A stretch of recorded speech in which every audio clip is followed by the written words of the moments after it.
Well, Australian and US shares have spent the last few weeks correcting, but over the past few days, they've stabilised.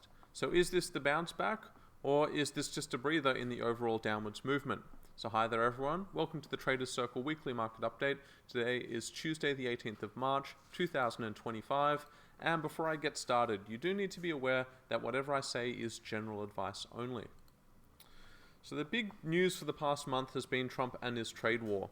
He's put tariffs on Mexico, Canada, he's increased tariffs on China, he's put tariffs on steel and aluminium, and he's planning more tariffs to be introduced on the 2nd of April. With regards to Australia, the most recent news is that we're probably looking at between a 2 and an 8% tariff on the Australian exports to the US. Now, we don't actually export that much to the US. It's about $30 billion a year, and that may sound like quite a lot, but in the grand scheme of things, it's actually not that much. At least, the tariffs on that amount won't be that much. The sectors that are most likely to be hit are things like agriculture, and things that aren't that well represented on the Australian market. What is perhaps more important are tariffs that Trump places on other countries that we sell raw products to, so people that we export our materials to, and things like that. And then also, the flow-on effects of these tariffs. So, if these tariffs lead to the dumping of products outside the US, for example. Perhaps most importantly, the effect of these tariffs will be what it does to the US economy and what it does to investor sentiment. Investors quite rightly are very fearful of tariffs. A lot of this recent selling in the market could be put down to a fear of tariffs. And, if he does come out in a big way with the 2nd of April tariffs, it is likely to trigger renewed selling in markets. And, Australia is going to be we're not going to be isolated from that. We're going to see the selling just as much as anywhere else, if not more so. Keep in mind that we followed US markets in the upwards movement. We've rallied with them for the past 18 months. And now that they're coming off, we're coming down with them as well. Our market, perhaps, even more so than the US, has more room to the downside, in my opinion. And the reason I say that is, we rallied as the US markets rallied, but we didn't have the earnings growth. We didn't have that growth in profitability. Our earnings have been lackluster for the past 2 years, yet we enjoyed that, 20-30% upside. So now that we've come off 10%, we've come back a little bit more towards normalcy, but, not a whole lot more towards normalcy, because we're still historically expensive at these levels. Relative to earnings, relative to dividends, relative to where our stocks have historically traded at, we're still quite overpriced. So I think the biggest issue with the trade war in the short term is just the hit to investor sentiment. And in the longer term, it's the potential for recession. So if these US tariffs remain in place for any length of time, I'm pretty convinced the US will start to head towards recession. Already early warning indicators are flashing that they may be headed that way. It's obviously too early to say, and it's obviously going to depend on, whether these tariffs do remain in place, whether there are deals made, whether there are reprieves. But if the tariffs come out as forecasted and remain in place, we will see a recession, in my opinion, as the US economy restructures. And just on the recession front, Australia is probably going to be hit by these tariffs as well. I don't know if they'll be enough to sort of trigger a recession locally, but there was perhaps some positive news locally on the economic growth front. And that is that our most recent GDP data showed Australia climbing out of a per capita recession. For the past few years, we've actually been in a recession on a per person basis. Relative to the average Australian, the economy has gone backwards for the past couple of years. And that's just due to our population growth essentially exceeding our economic growth. Over the last quarter, our economic growth exceeded population growth. So that dragged us out of a per capita recession. It's actually pretty good economic news. It's especially good when you consider the fact that our inflation is still coming down. It's sort of stabilized a bit, but it is still, coming down towards the RBA's target range. And our other economic data has been fairly stable as well. We're going to see an unemployment read later this week, and that's probably going to show pretty stable unemployment as well. So locally, the economic data has been fairly positive, at least better than it has been for the past sort of few years, really. And so, I guess just as things were sort of getting on track for the Australian economy, we risk being hit by what's happening in the US. It does go to show how much our market is dependent on the US though. For the last couple of years, our economic data has been pretty poor, and yet our markets rallied very strongly. Now that our economic data is getting on track, our market's starting to come off. And that really is just because we've been following the US market more than anything else.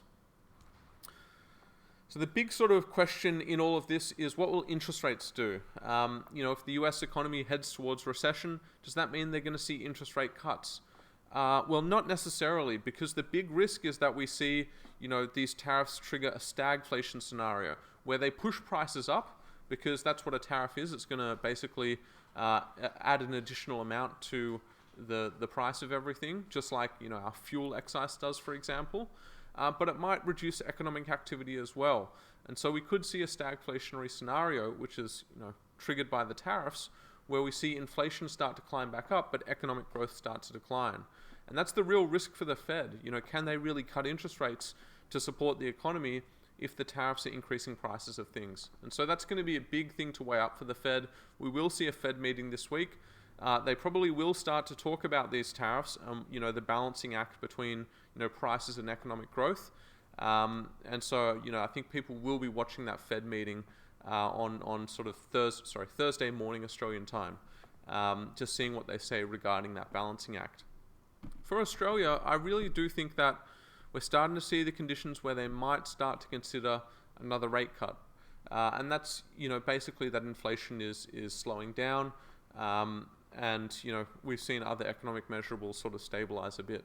So I do think there's a chance we see another RBA rate cut, at some point in the next sort of 2 quarters, I would say. They're obviously not there yet. They're going to wait to see how all of this uncertainty plays out. And rightly so, because things definitely could go either way from here. So much uncertainty going on. But I do think that, they might start to have confidence in delivering another rate cut as long as things don't go too crazy over the next quarter or two. So we'll have a quick look at the charts for this week, guys. And this is the S&P 500, the US most broad-based US share index. And they've been downtrending since their peak, their all-time high at the end of February. They've fallen a bit over 10%, and they roughly bounced off the 10% fall, the correction mark. They've come back to the downtrend line.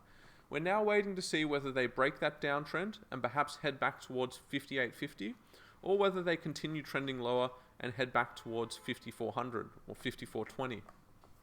Overall, I do think we will see US markets continue to head lower. The uncertainty of the tariffs and all the other economic policies Trump is bringing out are very negative for the market. The longer these things remain in place, we will see the economy start to slow. We will see it start to head lower, and share prices are going to follow that trend. The caveat to that is that we are seeing extreme amounts of US government money printing, and that's actually going to increase under Trump. For all of their bluster about cutting government spending, the net government spend from the US is getting worse. It's getting stronger. Currently, it's 7% of GDP.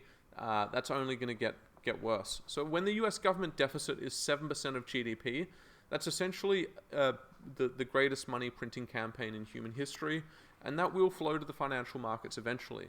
And so that is something to keep in mind, that the conditions that triggered the 18-month rally we've seen are actually still in place and only getting stronger. So the market might at some point divorce from the economic fundamentals. We certainly haven't seen it yet, because quite rightly the market is falling, as it probably should.